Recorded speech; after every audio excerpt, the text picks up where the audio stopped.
Chers téléspectateurs, chères téléspectatrices, bonsoir et bienvenue à cet énième numéro de votre rendez-vous hebdomadaire d'actualité Zoom sur. La semaine dernière a été marquée par la visite surprise effectuée par le président de la République à des centres hospitaliers de Nouakchott. Des visites qui ont permis au chef de l'État de s'enquérir de la situation de ces centres, d'échanger avec le personnel de santé et de voir dans quelles conditions les soins sont administrés aux patients. Elles interviennent également à un moment où le département de la santé vient de sortir à peine des problèmes engendrés par la pandémie de la Covid-19 et s'emploie à fournir aux populations des soins de qualité. Ces sorties inattendues interviennent enfin à un moment où le ministre ou le ministère de tutelle, en l'occurrence celui de la Santé, s'active pour faire le point sur le bilan et les perspectives de la couverture sanitaire universelle. Pour débattre de ce sujet, nous avons invité sur ce plateau Dr Ali Cheibani Cheikh Ahmed, coordinateur de la cellule du suivi du développement sanitaire au département de la santé et responsable également du programme prioritaire élargi du président. Docteur Mohamed Mahmoud Ali Mahmoud, que nous attendons, qui devrait être là d'un instant à l'autre, directeur général de la santé publique au ministère de la Santé. Et enfin, docteur Cheikh Baye, Cheikh Abdallahi, directeur des ressources humaines au département de la santé. Merci donc pour avoir répondu à notre invitation. Merci également aux téléspectateurs fidèles à El Mauritania.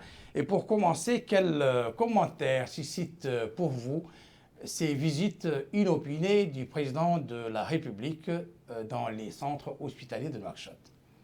Bismillah ar-Rahman ar-Rahim. Bonsoir à tous, aux téléspectateurs. Merci de nous donner cette occasion d'échanger avec vous sur cette thématique principale qui est la revue annuelle du secteur, mais aussi cet événement qui a été la visite de son Excellence le Président de la République aux structures hospitalières de la cité de Nouakchott. Le commentaire que ça suscite pour nous, c'est l'intérêt que porte la plus haute autorité de la République au système de santé, particulièrement le système de soins. Nous en félicitons.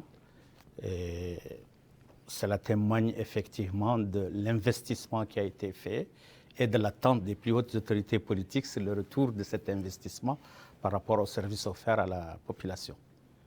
Et quelle a été un peu la réaction de vos patients, de leurs parents, de leurs accompagnateurs au sein de ces centres de santé, Monsieur Cheikh Baye? Ok, merci beaucoup. Moi, je voudrais vous remercier la télévision de Mauritanie pour nous avoir donné l'occasion, mes collègues et moi-même, de commenter la visite surprise que le président de la République a effectuée dans certaines structures sanitaires, la portée de cette visite et les leçons qu'on peut tirer de cette visite. La première réaction, c'est qu'effectivement, cette visite dénote de l'importance que le président de la République accorde à la santé des populations. Effectivement, c'est une visite qui lui a permis de s'enquérir un peu de la situation des centres hospitaliers visités, de voir un peu les conditions dans lesquelles les soins de santé, les services de santé sont offerts à ces populations, plus particulièrement aux couches sociales les plus démunies. Il a parlé essentiellement de trois thèmes très importants. Tout d'abord, il a mis l'accent sur la nécessité de la présence du personnel sur les lieux de travail. Je crois que ça, c'est extrêmement important. La deuxième chose, c'est le comportement et les aptitudes de ces personnels, de ces professionnels de santé vis-à-vis des patients, vis-à-vis des malades.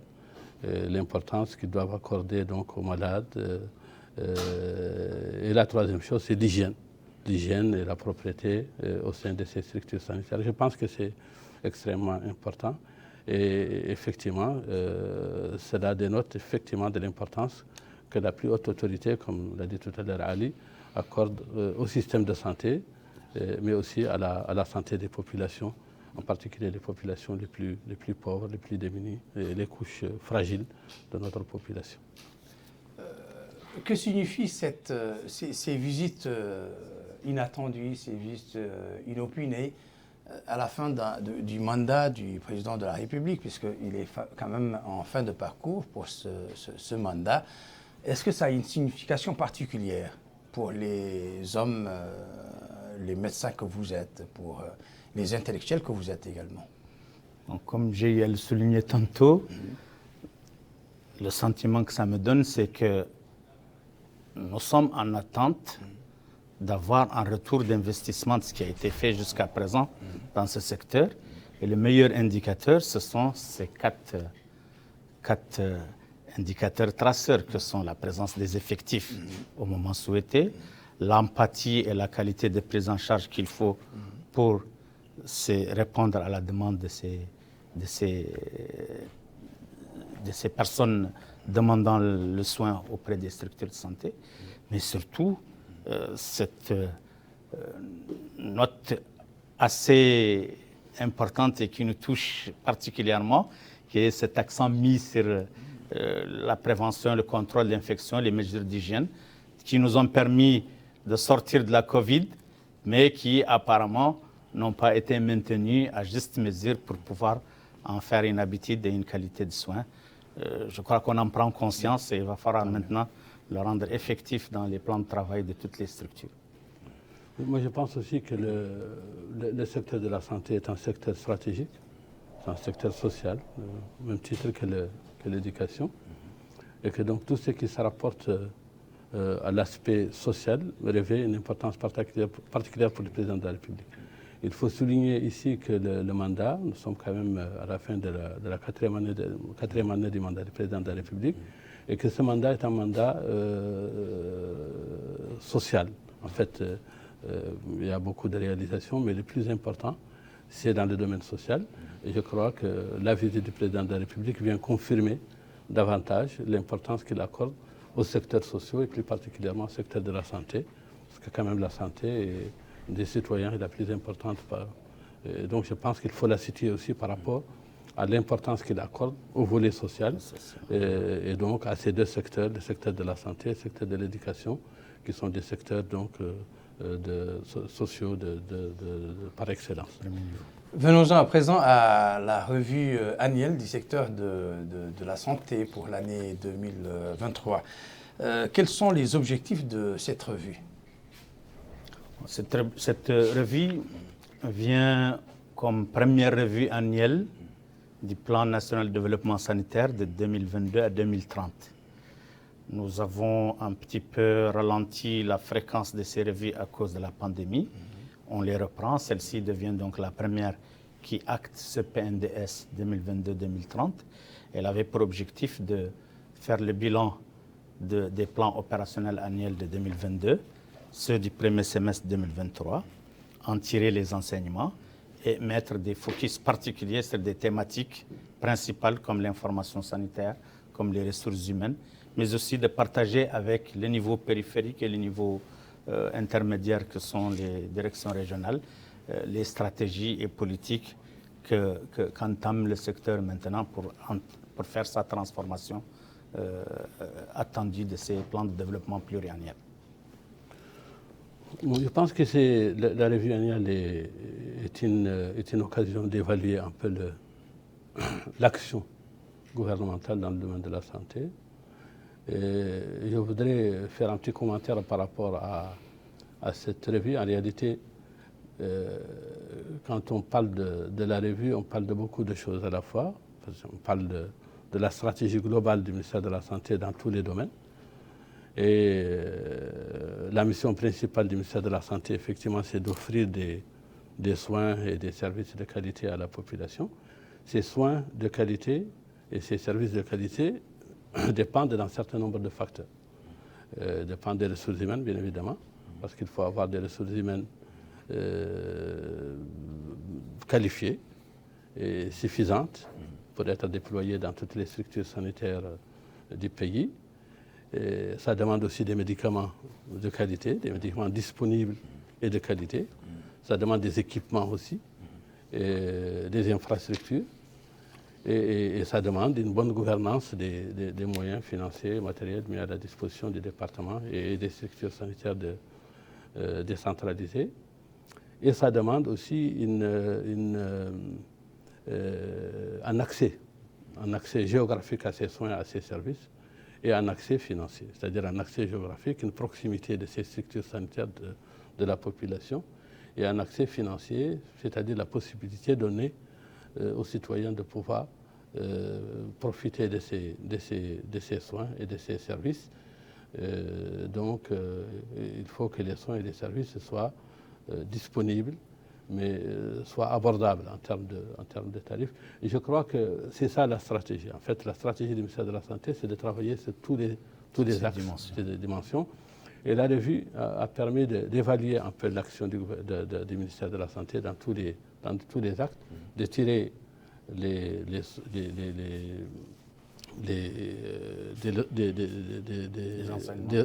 enseignements et de corriger là où il y a un retard. C'est-à-dire que nous avons passé en revue tous ces aspects, tous ces axes, et nous avons fait un certain nombre de recommandations de nature à améliorer davantage l'action du gouvernement dans les différents axes, dans les différents que je viens de citer. Pendant ce conclave, il a été certainement question des principales avancées lors de l'année précédente, l'année 2022. Qu'en est-il justement de ces avancées? Est-ce que vous pouvez en énumérer, faire un peu un bilan? Ces avancées de 2023, comme vous savez, il a cité tantôt les piliers du système de santé sur lesquels on travaille, sa gouvernance d'abord. Sa gouvernance, elle est au niveau central dans les politiques et stratégies, mais au niveau régional, dans les équipes qui vont décliner ces politiques et stratégies, en action au niveau de la zone avec la spécificité, et surtout des districts ou muqata'a qu'on appelle, qui opérationnalisent ces politiques et stratégies sous forme d'actions prioritaires ou d'activités à haut impact santé qu'ils doivent réaliser. Ils doivent réaliser en couverture d'offres. Donc, par exemple, pour la vaccination, il faut qu'on puisse toucher telle population, telle proportion de population pour couvrir la population des épidémies qui sont évitables par la vaccination. Ce sont des données comme ça de couverture qui sont faites par le niveau périphérique et dont on fait le bilan par rapport aux interventions à haut impact. Il y a des aspects organisationnels aussi, comment se configurent ces districts et ces muqata'a pour pouvoir offrir cette offre de services dans un contexte comme le nôtre, où les populations sont dispersées, où les stratégies doivent être variables entre des stratégies fixes qui essaient de toucher le maximum de gens dans les sites urbains où il y a une démographie qui permet cela, mais aussi de la mobilité qui permet de toucher les autres populations. Tout ça fait des défis opérationnels dont il faut avoir des ressources pour ça, humaines, des ressources financières et des plans d'action opérationnels qui doivent être faits et défilés au cours de l'année dont on en fait le bilan. Moi, je voudrais tout d'abord mettre l'accent sur les ressources humaines, qui est l'un des piliers les plus importants quand même dans le niveau du secteur. Et je voudrais mettre l'accent sur plusieurs éléments importants. Tout d'abord, la disponibilité des ressources humaines, parce qu'aujourd'hui, on peut dire qu'on a un déficit normatif en ressources humaines, c'est-à-dire que l'effectif dont nous disposons actuellement n'est pas suffisant pour couvrir l'ensemble des structures sanitaires au niveau du pays. Et même si, entre 2019 et 2023, nous avons quand même fait un effort très important en termes de recrutement externe, parce qu'on a recruté plus de 2800 unités, qui est venu donc renforcer les ressources humaines. On parle aussi de la motivation des ressources humaines. Et donc, cette motivation, un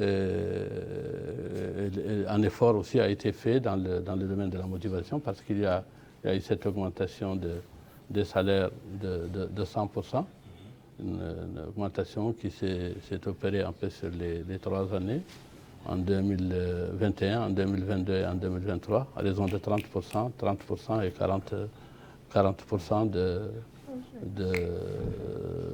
des augmentations de salaire de 100%. Donc, Allez-y. Au niveau de la motivation, j'ai dit qu'il y a l'augmentation consentie par son Excellence le Président de la République de 100% des salaires. 30% en 2021, 30% en 2022 et 40% en 2023. Ça, c'est donc, je pense que cette augmentation est très motivante. Elle incite les personnels à travailler davantage. Puis il y a cette généralisation de la prime de risque qui a été payée exclusivement au personnel exerçant au niveau des structures sanitaires et qui est maintenant généralisée à l'ensemble du personnel du ministère de la Santé.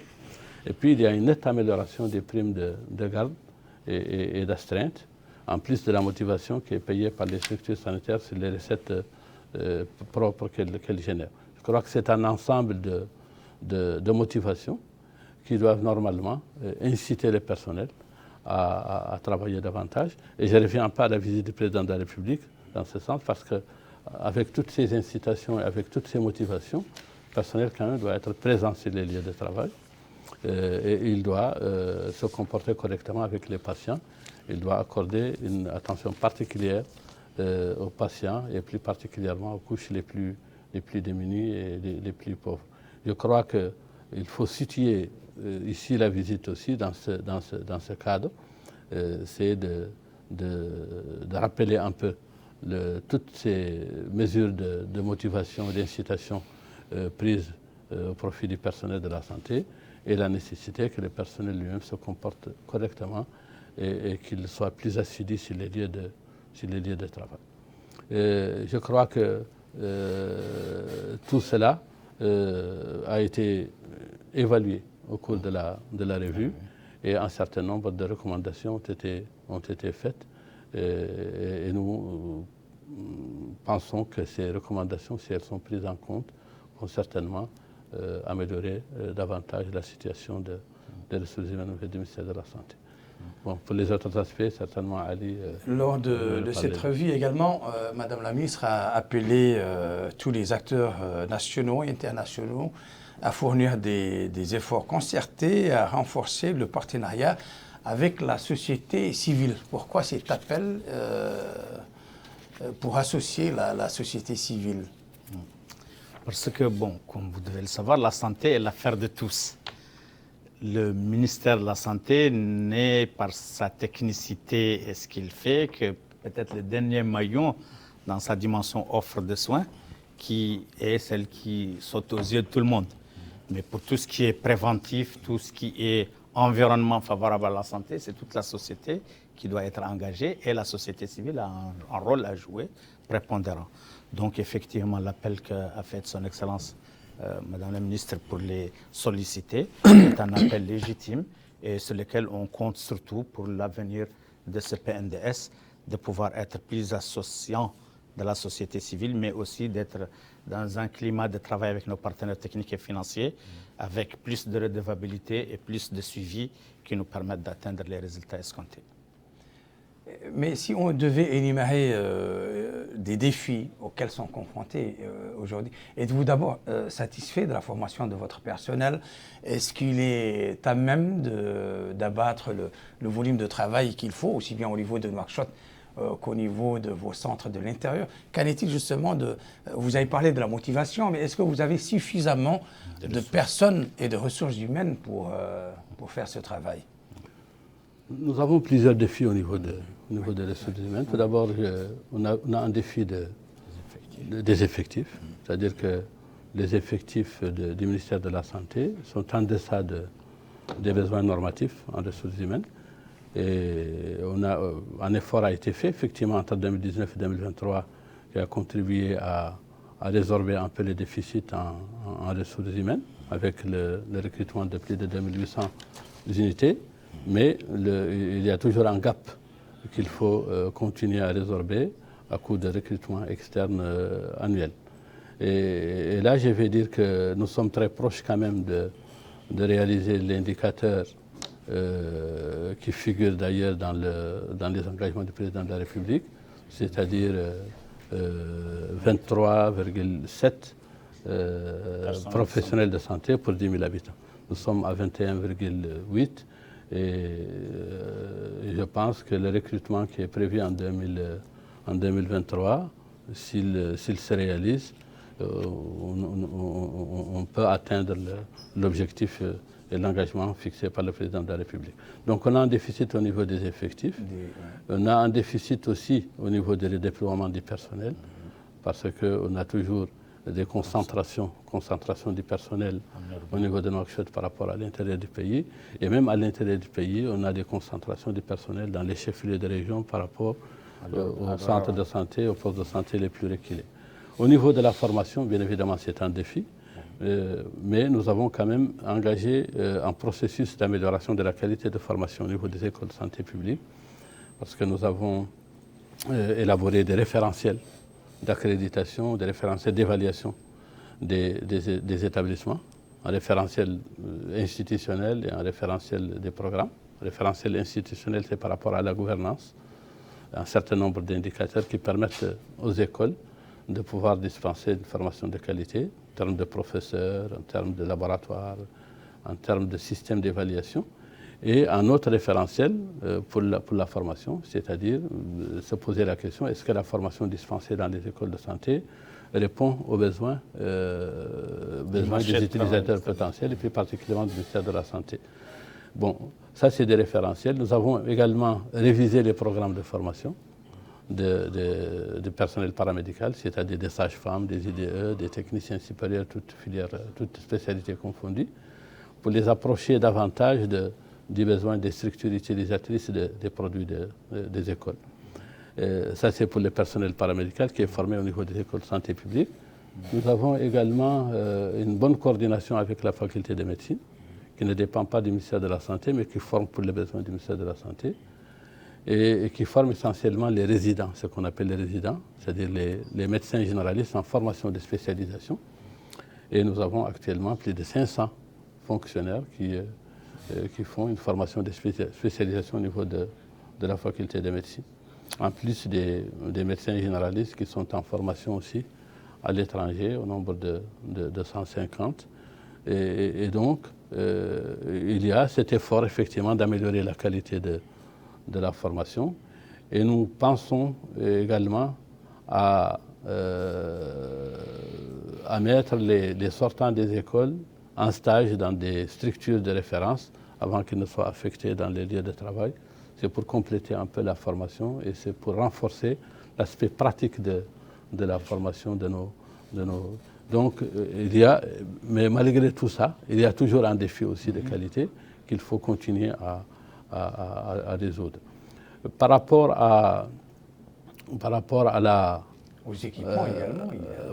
aux normes, toujours dans le domaine des ressources humaines, vous savez, les normes sont très importantes pour la planification.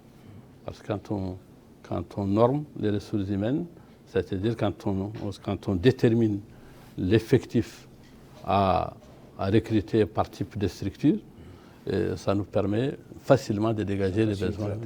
Et donc les normes sont très avancées. Je crois qu'un avant-projet a été déjà élaboré et il sera certainement validé dans les prochains jours. Ces normes, en plus de la carte sanitaire, Ali peut-être est plus indiqué pour parler de la carte sanitaire. Les normes et la carte sanitaire sont aujourd'hui des outils de planification des ressources humaines, mais de planification aussi des équipements et des matériels et des infrastructures. Je crois que ces normes-là, si elles sont élaborées, validées, vulgarisées auprès des structures décentralisées, auprès de l'administration territoriale, on aura avancé aussi par rapport au déploiement du personnel qui reste aussi un problème à résoudre. Surtout respecter, parce que le défi principal qui a été constaté, c'est ce redéploiement des effectifs pour être là où il faut, dans le minimum nécessaire pour faire la prestation de qualité qu'il faut. Bon, c'est un défi parce que les ressources humaines santé sont gérées par 3 départements. Il y a des réformes sérieuses à faire pour que cette ressource humaine puisse être efficacement gérée. Ça a été constaté, des recommandations sont faites et j'espère que dans le futur, on va pouvoir avancer. L'autre niveau, les autres piliers dans lesquels il y avait des défis, c'est principalement, après les ressources humaines, c'est le financement de la santé. Le secteur de la santé est un peu sous-financé par rapport aux besoins de couverture santé universelle qu'il veut faire dans le pluriannuel. Parce que tant que nous sommes à 7% du budget de l'État consacrés à la santé, alors que les niveaux espérés doivent aller jusqu'à 15%, que nous sommes dans les comptes de la santé que vous venez de faire pour une dépense de santé à $70, alors que les besoins pour arriver par tête à la couverture santé sont de $112. Il y a un effort à faire ceci, mais ce n'est pas seulement un effort quantitatif.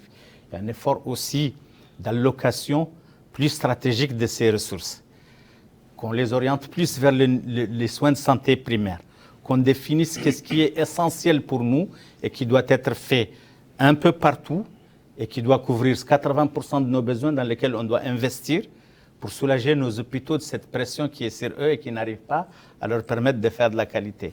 Donc si on recentre effectivement nos soins sur les soins de santé primaires, avec des structures primaires qui correspondent et répondent à 80% de nos besoins en santé, on va équilibrer la donne de l'offre et on sera plus économique et les ressources seront mieux allouées.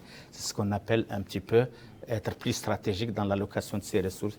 Et cette gestion de la finance publique doit permettre aussi de donner plus d'autonomie aux périphériques, ce qui a été constaté parmi les défis et dans lesquels des recommandations sont faites. Et j'espère que l'avancée vers le budget programme dans lequel nous allons tout de suite va être un élément de réponse à cette société. Le dernier pilier dans lequel il y a des défis, c'est celui de l'information sanitaire. L'information sanitaire doit être plus prompte à être détectée, plus complète, c'est-à-dire qu'elle doit contenir tous les acteurs de la santé, y compris le privé, qui ne donne pas tout à fait l'information. Et elle doit surtout être analysée par les utilisateurs pour qu'elle aide à la décision efficace. Tous ces défis ont été constatés pendant cette première revue sectorielle et je crois qu'un travail, quand il sera fait de fond sur ces dimensions-là, va pouvoir vraiment faire avancer le système vers des horizons plus prometteurs.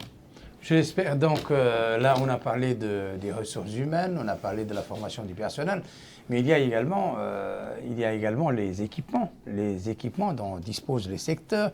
Est-ce qu'ils arrivent à donner satisfaction aux patients quelles mesures concrètes les centres hospitaliers prévoient-ils pour améliorer la qualité des soins, puisque c'est de cela qu'il s'agissait lors du mot du président de la République au sein de ces structures. Et on se retrouve avec le directeur général de la santé publique. Merci beaucoup. Merci à la télévision nationale pour cette occasion. Effectivement, le plateau technique posait des problèmes au niveau des structures de santé, des programmes de mise à niveau des structures de santé, y compris l'acquisition du matériel consommable. Ces dernières années, à partir de la crise Covid, beaucoup d'équipements, beaucoup d'améliorations a subi le système de santé, particulièrement le système hospitalier, à travers l'acquisition des centrales d'oxygène qui sont pratiquement dans tous les hôpitaux, l'acquisition de réanimation qui ont connu des avancées considérables, des blocs opératoires, mais voilà, comme vous le savez, c'est un processus très compliqué et très coûteux et il faut qu'il s'accompagne par une stratégie de maintenance efficace. Le ministère de la Santé a mis en place les mécanismes pour la mise à niveau des hôpitaux, mais cela risque de ne pas être immédiat. On ne peut pas parler de la revue annuelle sans pour autant se demander quelles ont été les recommandations des spécialistes qui étaient en conclave pendant ces 3 jours. De quoi a-t-il été question? Bon, comme on vous l'a dit, que le système a été analysé à travers ses piliers principaux, sa gouvernance, son financement, les ressources humaines, l'offre de services, et surtout ces stratégies qui permettent aussi d'avancer vers la couverture universelle sanitaire ou couverture maladie sanitaire et universelle dans ces dimensions de la demande, c'est-à-dire comment se substituer au paiement direct pour éviter les barrières financières à l'utilisation des services. Des caisses d'assurance ont été mises en place. La CNAM qui existe depuis 15 ans et qui était pour le secteur formel, qui va être le tiers payant pour cette frange de la population. Et puis cette nouvelle caisse qu'on vient de mettre en place pour le secteur informel, qui va permettre, en assurant cette population en majorité modeste, lui permettre d'accéder aux services de santé du niveau primaire et de la référence secondaire. Donc l'investissement, il est double, aussi bien dans ces mécanismes qui vont permettre d'éviter le paiement direct par les patients que dans cet investissement de l'offre de services qui doit être disponible et de qualité un peu partout. Et donc c'est un peu ça l'effort de la stratégie du plan national de développement sanitaire pour une couverture santé universelle et dans lequel le secteur a commencé à travailler et décliner des plans opérationnels annuels dont le premier était celui de 2022 plus le premier semestre 2023. Bon, moi, je voudrais tout simplement ajouter par rapport à ce que vient de dire Ali, l'importance effectivement de la création de cette caisse pour le secteur informel. Vous savez, pour le secteur formel, il y avait la CNAM, c'est-à-dire les gens qui ont des revenus mensuels et qui ont la possibilité de cotiser mensuellement pour avoir des prestations au niveau de la CNAM. Mais pour un bon nombre de notre population, des gens qui n'ont pas de revenus ou qui ont des revenus irréguliers, incertains, je crois que le fait de créer cette caisse qui va prendre en charge donc ce personnel, ces populations qui agissent au niveau du secteur informel, je crois que c'est extrêmement important et qu'il vient donc s'ajouter à l'aspect social dont j'avais parlé au début et qui caractérise un peu le mandat du président, le premier mandat du président de la République.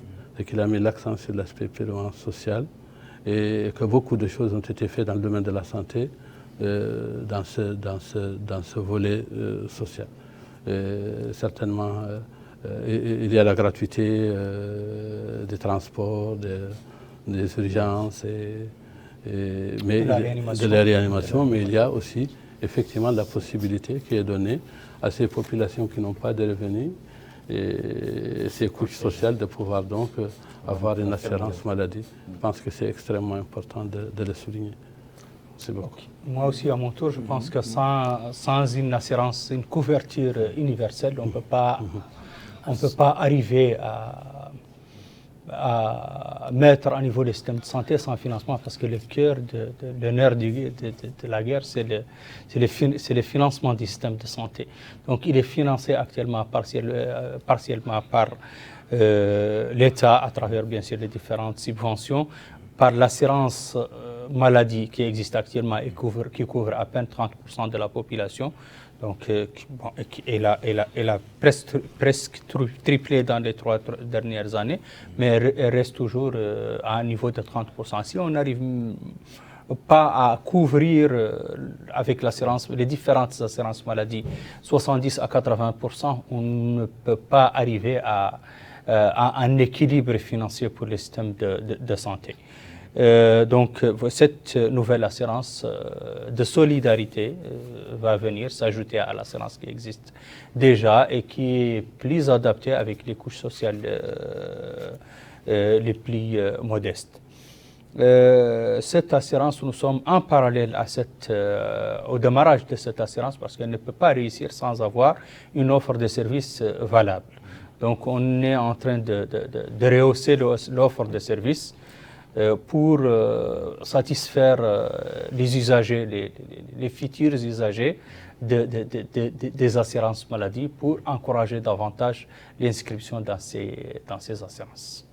Et concrètement, quel rôle les partenaires internationaux peuvent-ils jouer pour l'atteinte de cet objectif? Bon, les partenaires, le rôle est plutôt technique, financier dans notre cas. Voilà. On peut en parler. Voilà, tout à fait. Voilà, et donc les principaux partenaires dans cette dimension-là, par exemple, qui est la mise en place de cette assurance solidaire, et l'Union européenne, par exemple, qui a investi suffisamment dans ce projet-là pour sa mise en place et qui continue à le suivre. Nous avons l'OMS, qui est l'entité technique. Voilà. Merci de parler effectivement, de leurs efforts. L'entité technique qui appuie le secteur dans toutes ses dimensions de politique et de mise en œuvre. Et donc, ils sont tous aussi bien partenaires bilatéraux que multilatéraux, les bienvenus dans ce gros chantier qui est notre système de santé, et leur contribution est vivement valorisée. Et on travaille donc dans cette optique d'avoir un compact avec eux qui soit effectivement plus efficace dans les objectifs qu'on se fixe, avec un suivi plus régulier et donc, comme je le disais tantôt, avec un espoir d'atteindre avec des résultats plus importants. J'allais dire tout de suite que de toutes les façons, l'historique de l'investissement qu'on fait dans le système de santé a été toujours dans l'offre de services qu'on essayait de proximiser de la population en étant avec des interventions au impact santé le plus proche de ces populations. Et maintenant, on commence aussi à porter sur cela ces approches de demande avec ces caisses d'assurance dans lesquelles il faut les mettre comme mécanisme qui évite la dépense des ménages. Et donc, un progrès a été substantiellement fait pendant ces 2-3 années avec ce dispositif assurantiel qui est à féliciter et à citer. Bon, je pense quand même qu'il faut mettre l'accent sur une chose, c'est que la particularité du territoire mauritanien, qui est un territoire très vaste, la population est éparpillée aussi. Il est donc très difficile d'assurer une couverture sanitaire universelle pour des populations très éloignées et très éparpillées dans le territoire. Et je crois que c'est un défi, réellement, qui est particulier à la Mauritanie. En fait. Dans les autres pays, il y a une forte concentration des populations qui facilite un peu l'accès géographique des soins à ces populations, alors que chez nous, c'est un peu difficile. Vous avez pensé à des solutions pour ces problèmes, des équipes mobiles Effectivement. Bon, pour cela, la stratégie la plus efficace, c'est la stratégie communautaire. C'est qu'on renforce les formations sanitaires dans les localités les plus peuplées, mais on crée des circuits de référence et on disponibilise une offre communautaire. Ça veut dire que le village qui est, par exemple, moins de 200 habitants, moins d'une soixantaine de familles, on ne peut pas mettre dans chaque village, dans les 9000 villages du pays, des formations sanitaires. Donc, on offre un agent de santé communautaire qui est un agent de la communauté, identifié et formé pour suivre les malades chroniques, pour suivre les femmes enceintes, la vaccination des enfants, un paquet d'activités. On forme sur un paquet d'activités et il assure sur place ce paquet d'activités et il assure la référence vers la structure la plus proche. C'est la stratégie la plus adaptée. On est en train nous avons créé l'année passée un programme de santé communautaire, donc ça veut dire que ça a été rehaussé dans le niveau d'un service, dans une direction jusqu'à un programme entier qui est en train de mettre en place un plan d'action actuellement qui va peut-être dans l'année prochaine 2024 identifier à peu près entre 2000 et 3000 agents de santé communautaire dans les localités et commencer cela. Comme l'a déjà avancé Dr Ali, va améliorer la demande sur la santé. Parce que sans une amélioration de la demande et l'offre, se complète la demande avec l'offre pour obtenir. Et qu'en est-il de l'apport des partenaires nationaux, à l'image du patronat, des hommes d'affaires mauritaniens dans le secteur et dans cette ambitieuse stratégie? Quelle doit être on déplore effectivement un moins grand enthousiasme pour la santé en dehors des acteurs de la santé. Peut-être cela relève un peu de notre faute qu'on ne communique pas suffisamment, ou on ne fait pas suffisamment de plaidoyer vis-à-vis des autres secteurs et des autres entités de la nation. Mais effectivement, comme je le disais, la santé est l'affaire de tous et c'est un effort commun avec tous les détenteurs d'enjeux et les détenteurs de pouvoir dans la société, qu'on va pouvoir relever des défis. Donc, effectivement... quelques initiatives mais sont encore dans l'équiratif. Voilà. Donc, on ne connaît pas actuellement Est-ce qu'ils ont un rôle à jouer dans ce secteur? Bien sûr que le rôle peut être à jouer. Mais c'est l'occasion de les interpeller ce soir, absolument, de s'adresser à eux. Donc ces approches de santé communautaire doivent être assez participatives et inclusives de tous les acteurs au niveau local, parce que c'est ce qu'on a pensé, mais à échelle nationale aussi, je crois que le département doit aussi tendre plus la main vers toutes les forces vives de la nation pour les enrôler dans les défis de la santé. On l'a essayé avec Covid et ça a donné certains résultats. La société se prête à ça, mais il faut aussi y aller dans le développement avec nos stratégies. Et je crois que ça mérite effectivement d'être fait. Il y a aussi le secteur privé, on n'en a pas beaucoup parlé. Bon, en réalité, on parle d'un système de santé global. Le système de santé, aussi bien le public que le privé, font partie du système de santé dans sa globalité. Et je crois que le secteur privé, dans la revue quand même, on en a encore parlé. C'est un défi. Oui, c'est un défi. Je crois qu'il doit être davantage organisé.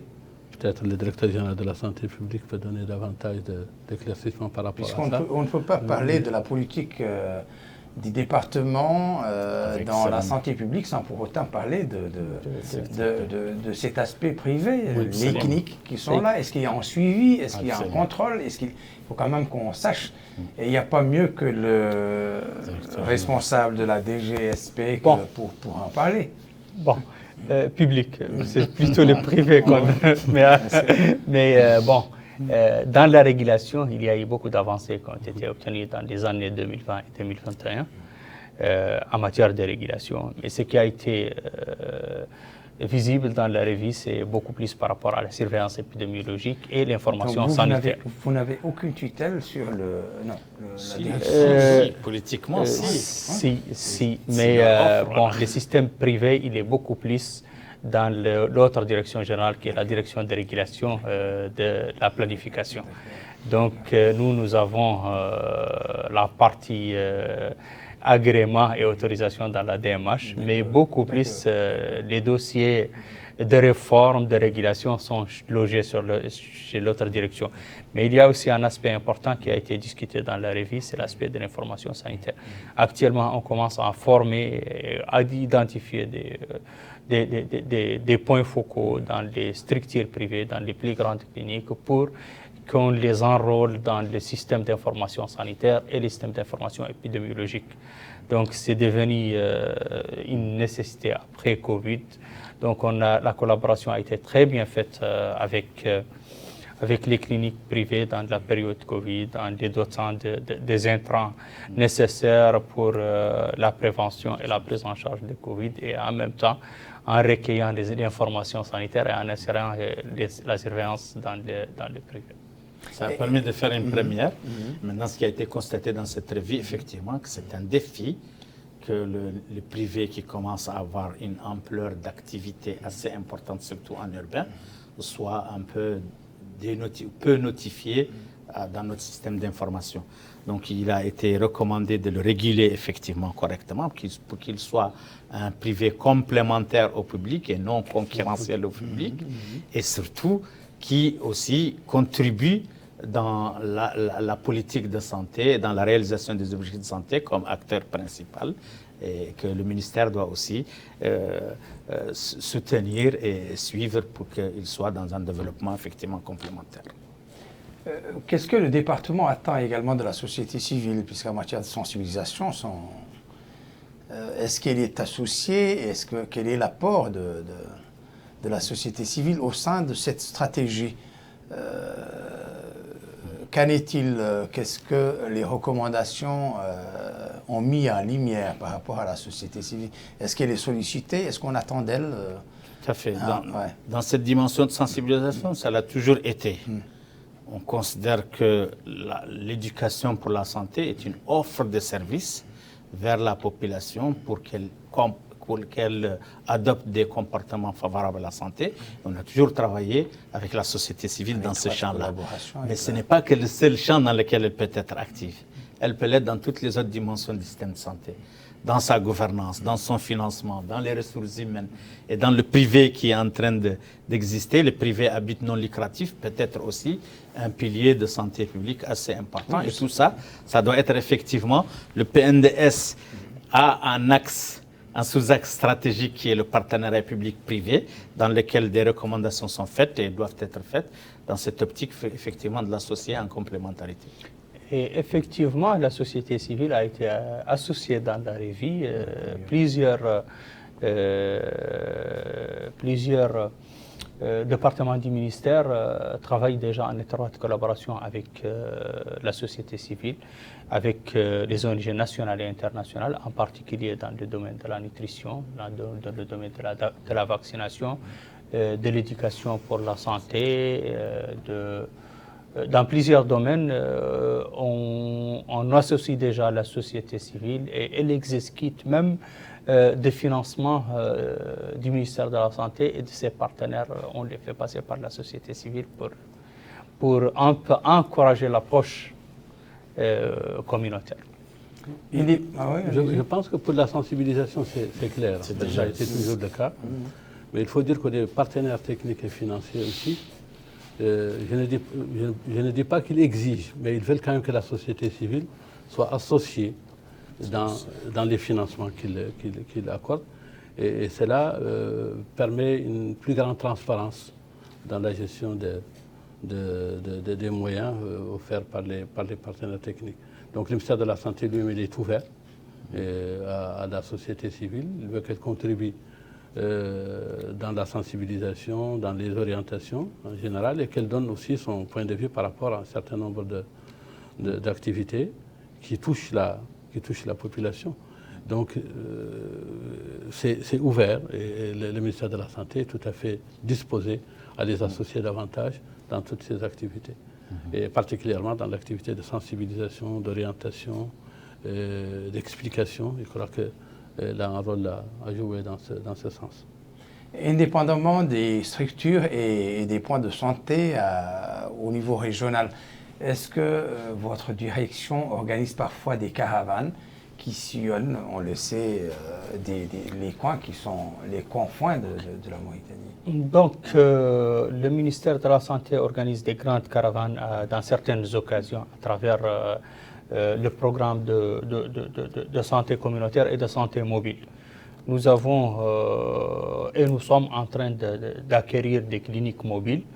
La stratégie mobile en matière de vaccination, en matière de santé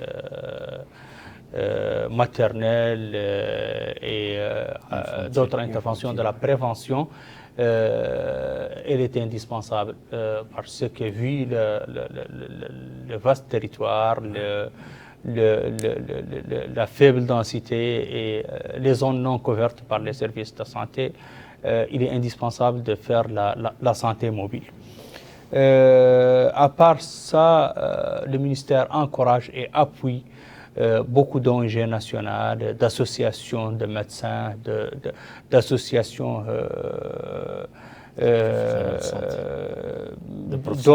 de professionnels de santé pour dans le cadre de l'organisation des caravanes médicales.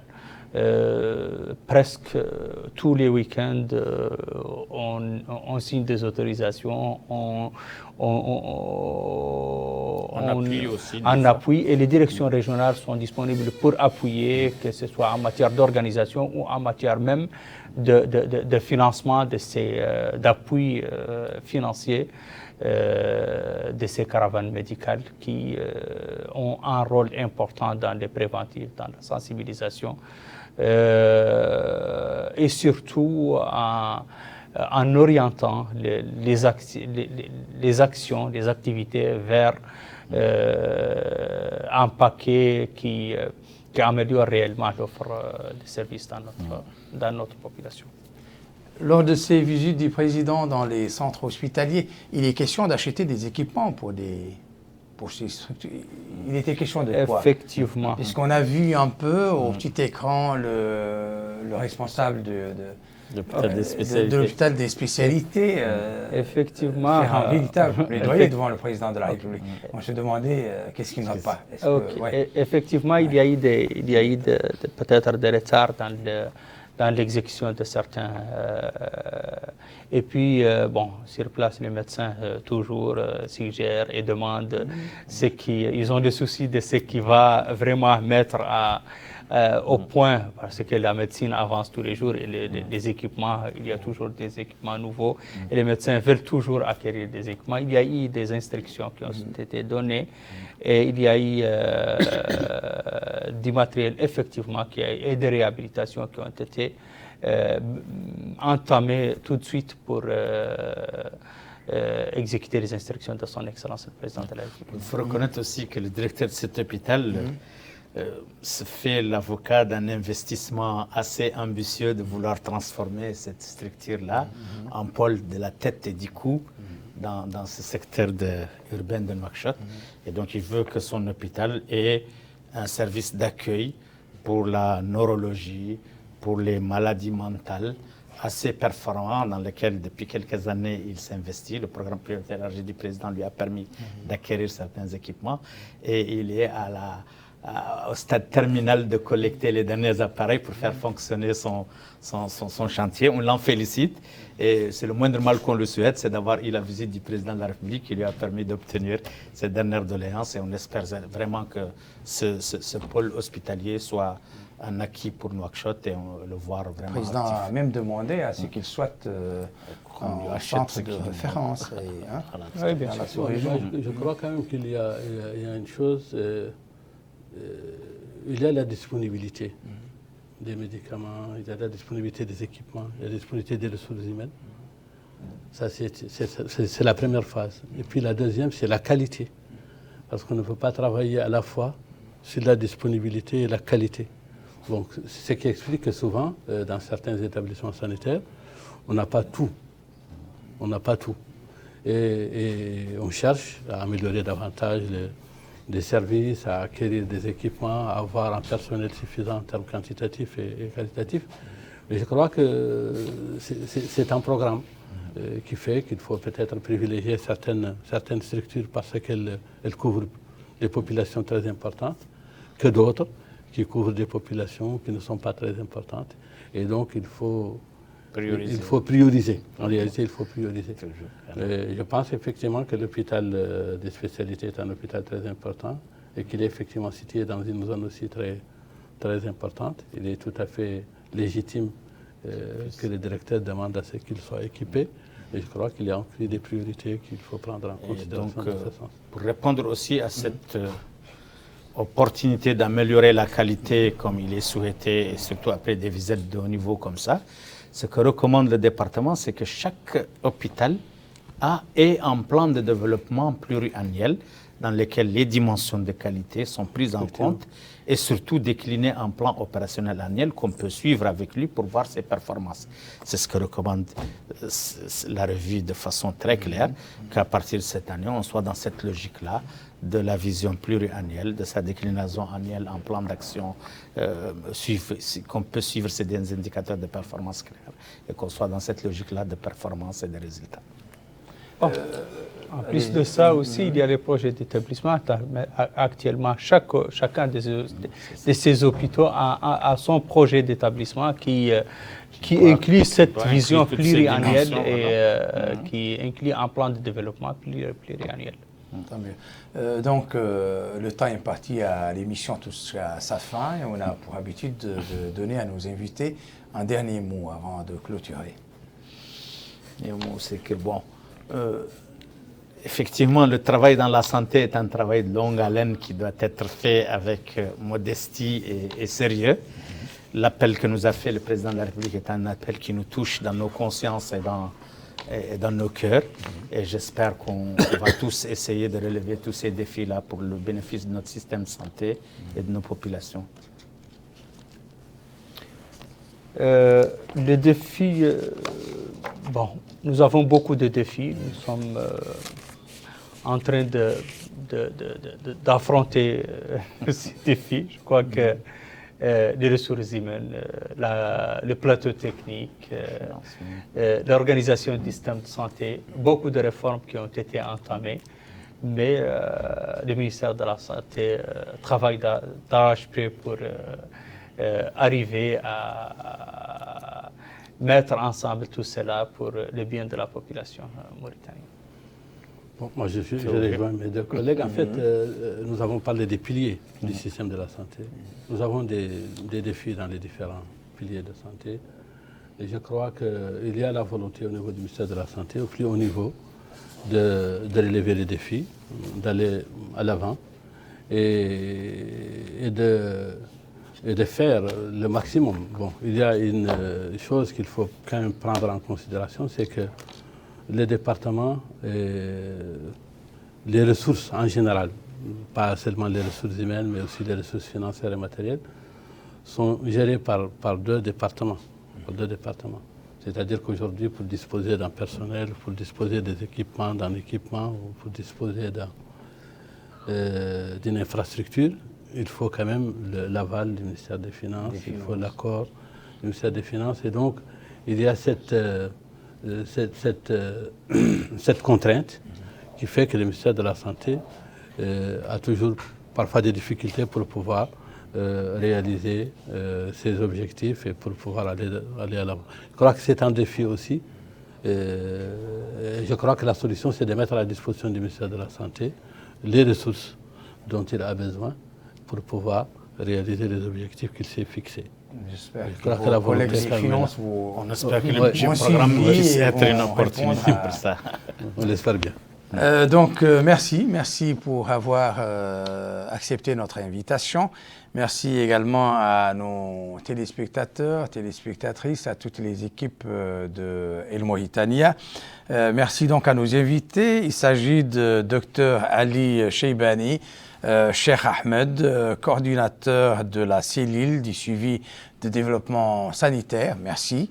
Un merci également à Dr Mohamed Mahmoud Ali Mahmoud, le directeur général de la santé publique au département de la santé. Et un grand merci également à Dr Cheikh Bay, Cheikh Abdallahi, directeur des ressources humaines au ministère de la Santé. Merci également aux caméramans ici présents et à très bientôt pour un nouveau numéro de votre rendez-vous hebdomadaire Zoom sur. Au revoir.